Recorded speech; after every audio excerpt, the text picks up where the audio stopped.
I welcome you all in the next video tutorial of pharmacy practice. So dear all, in this video we are going to cover a simple concept of organization structure of a hospital. So before starting, let us discuss the learning objective. So after watching this video, you will be able to know about the different organizational structure of a hospital. As you can see at the topmost position, there are the board, and under board there are different administration, and under the administration there are different services provided by the hospital. As you can see, information services, therapeutic services, diagnostic services, and support services. And information services include we have admission, bills and collection, medical records, information systems, human resource. In the therapeutic services, there are different type of services that is related to the therapeutics must be provided by the hospital, including physical therapy, occupational nursing, pharmacy, dietary, pathology, etc. Diagnostic services include facility of the different medical diagnostic laboratories, imaging, cardiology, neurology, emergency medicine, etc. And of course, the sports services should be there, like center supply, biomedical technology, next housekeeping, maintenance, and transportation. So we will cover all this aspect one by one. So remember this flowchart on your mind. Now let's see in detail. As you can see, this is the organizational structure of a hospital. So every hospital has an organizational structure for the efficient management to allow and provide different kinds of services. So we know hospital is able to provide different types of services, like we have facility of different therapeutic services, informational, diagnostic, as well as support services. These are must be maintained by each and every hospital. So let's see. First component is the board. At the top post position, there is a board. So this is the board of trustees or governing board, and it vary from hospital to hospital. Maybe one hospital has a board of trustees. Maybe other government hospital has do not have any board of trustees. It will depend. The board of trustees, the governing board, governing board or the board of trustees control the hospital in belief of the community healthcare and has an obligatory duty to protect the resources of the hospital through efficient operation. And the guardian of trustees are accountable for so what they are. The board of trustees are accountable for founding the hospital mission and launching its regulation and strategic policies. And they will appoint a person which is known as the CEO, that is the chief executive officer for the hospital, and then he will work on different vision and missions of the hospital.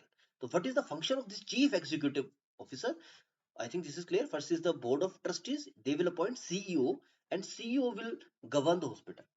The CEO responds or reports to the board of trustees and deliver the leadership services for the implementation of the strategic plans, goals, and decisions established by the board of trustees.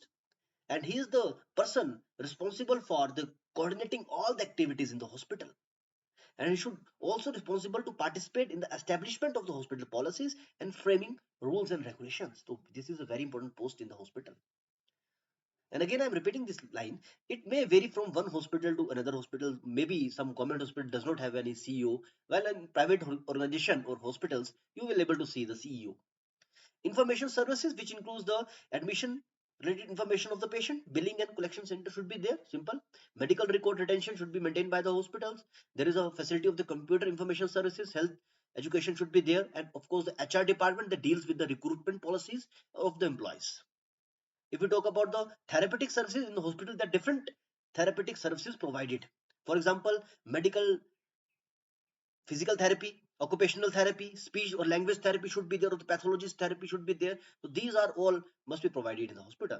If we talk about the diagnostic services, which have different diagnostic laboratories in the hospital, which diagnose a particular disease or disorder, so should be a medical laboratory, medical imaging, ultrasound is there, X-ray machine is there in the hospital. They include under the diagnostic services, and of course the emergency medicines.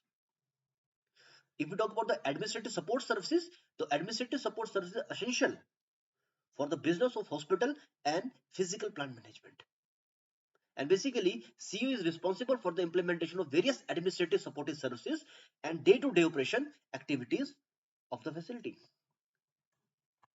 So what these include, as you can see again, flowchart, we have completed the information services, therapeutic, diagnostic, and last is the support services.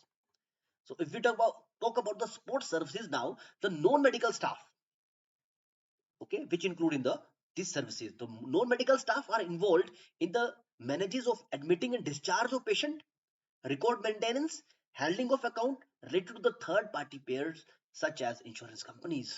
तो कई बार आपने देखा होगा hospitals में insurance companies के भी लोग होते हैं, तो they include in the non medical staff support services की तरह पे वो कहाँ पे काम करते हैं.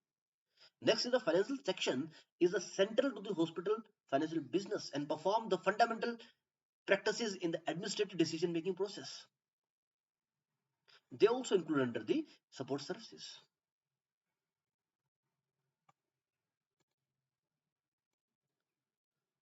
In simple terms, we can say that housekeeping, transportation, central supply, even the maintenance persons, they all are included in the support service. So I hope this is clear. So again, let's recall the organizational structure of hospital. We have top post position, board of trustees. They will appoint CEO, and CEO will govern all the services. Administration part is there. Informational services we have completed. Therapeutic, diagnostic, and support services. So I hope this is clear to you. In the last, I acknowledge all the sources which I have used to frame this video. This is for educational purposes only. There is no commercialization involved. Thank you for a valuable time.